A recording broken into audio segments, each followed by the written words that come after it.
Am I in focus? There we have focus, Daisy. I sure hope so. I think we're on focus. Let's go check. Alright, so you have your webinar.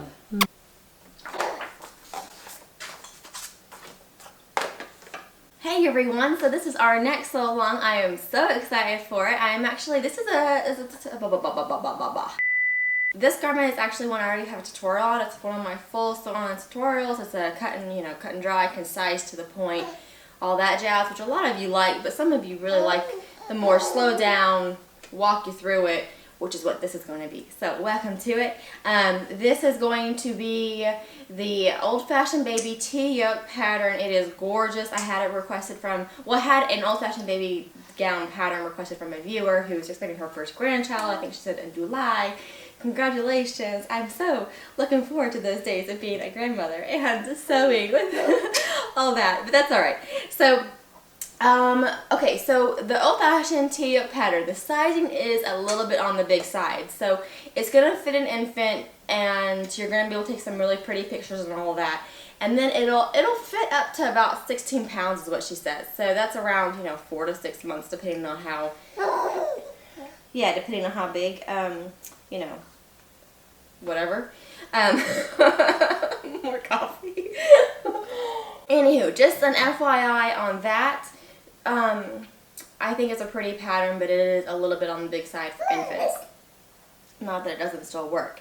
So the schedule for this is going to be Monday and Thursday. So it's going to be released at 9 o'clock in the morning, as long as I can remember to schedule them ahead of time. That's the plan at least. So tune in for that. Now the materials you're going to need to have. Oh my God! On my notes I have platter. What is it? I type these one-handed. Sleep deprived. What is a platter? Do you know what pattern. You're going to need to have the pattern, obviously. That'll be linked all down below along with all the other materials. And then you're going to need to have fabric. And how much fabric is up to you. You can either go on what the pattern says or go to watch the first, I think it's 10 minutes of that tutorial where I sit down and I walk you how to use half of the yardage.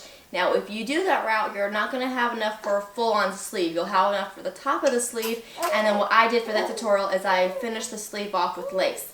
So just different ways to do this garment. Choose what way you want to do your garment, because it is sewing, so you do you. Now, with that, different fabrics. Let's go fabric shopping, shall we? We're going to go online to Farmhouse Fabrics. Daisy, we got to go fabric shopping. So we're going to go online to Farmhouse Fabrics, and what I used for this was the Swiss flannel. It is very, very lovely. So this was actually my first time using Swiss flannel.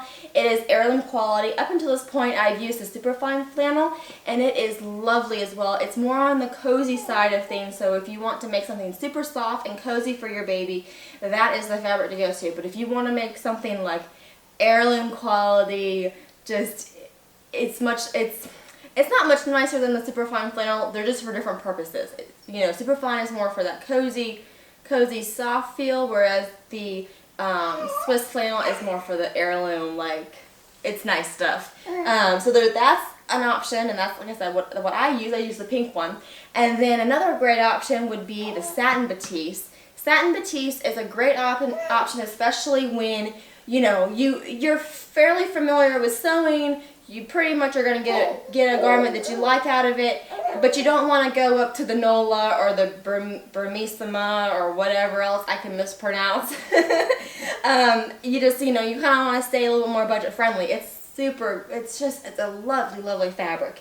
Now, if you are kind of a beginner and you are a little bit nervous about cutting into something at that price point, Imperial Batiste, I have said this for years, Imperial Batiste is the way to go. It is lovely, lovely fabric at a super affordable price. If you mess up, so what? And, especially for this fabric, or for this pattern, I think the pattern actually calls for about a yard or so of fabric. So it's like $7. If you mess up, it's not a big deal. And if you get it right, it's lovely. So another great option would be something like a Nola or a Burmissima or something of that sort. I guess a Liberty would be a good option too, or something of a a lawn, or voile would look great too. There's lots of different ways to do this, but you want something kind of on the more lightweight side of life. Yeah. And then the lace. So the pattern is designed with some sort of insertion in mind, right? At that T place, t-yoke. So you're going to need to have something there. You can go the Malane, that I mispronounced, I'm sure I'm mispronouncing it, that route, and that's what I went with in the tutorial for my garment. I actually used the Malane for my own stash. It's the, you okay? You look so tired. It's the Lily of the Valley. I love that stuff, and it's from my late aunt's collection. But of course it's still being produced. You can buy it from Farmhouse if you want to do that. It is a pretty penny and it is gorgeous. But if that's not in the budget, there's no shame in that. You can do a regular French lace, which is a bit more cost friendly, or you can do lace tape, which is quite affordable, and I think it would be just a really clean, like, not quite modern, I guess you could say modern, maybe contemporary. It'd be a different twist on the garment for sure.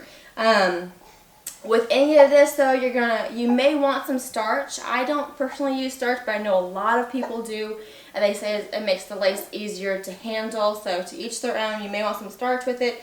If you do the starch, you may want some iron cleaner. And then I would say, well, my preference is stitch in the ditch.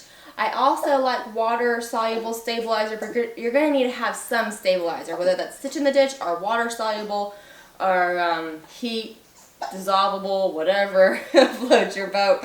But those two are my preference. The water-soluble, though, you're going to have to get your garment wet, which means you're going to have to get it ironed back out of those wrinkles. So I kind of prefer the stitch in the ditch, but there's pros and cons to both. And then as far as the thread goes, you're going to need to have some thread to do your construction, and I really like DMC 50 weight thread when using lighter weight fabrics. And this is because DMC 50 weight thread is not all that strong of a fiber. I mean, it's strong, it's going to keep your garment together, but chances are if it gets tugged on, see, the thing is you actually want your thread to be weaker than the fibers in your fabric, okay? Because if it gets tugged on, especially by a wiggly baby, you want your thread to fail first, that way your fabric doesn't rip. If you use a thread that is stronger than the fibers in your garment, then the thread will keep her together and the fabric will rip, and there's no fixing, or at least it's much harder to fix that than the other direction. So I like DMC 50 weight thread for the construction, and then for all the lace work, I like to use the Madeira 80 weight thread for that. So it's just really fun and it disappears into the lace. And then needles, I like to use somewhere around like a 70-75 microcheck for all of this, for all the construction and all that stuff. For the pin stitches, if you do any pin stitches, I don't think I did any on mine, but if you want to do some on yours, I would recommend a 90, like a microcheck 90 or like a jean needle 90, something like that, to make, yeah, for infants. I think it makes a really pretty small little hole. And then embroidery floss, if you want to know what I use for the embroidery stitches, I use the DMC 368 green for the leaves, and then just the white, or blanc if you're French, for all those flowers. And of course you don't have to do the embroidery stitches, you could skip it and it would still be gorgeous. So that's what we're going to be doing. Mark your calendars, go and order your supplies. We will start in about like a week and a half, something like that. I'll have the date once I figure it all out. Yeah, excited to have y'all for our next sew along, and I hope you guys learn a lot, and I hope it's helpful, you know, this whole kind of more walking you through the process than an overall sewing tutorial. So, thanks for tuning in, and I will see you in the next one. Bye, guys!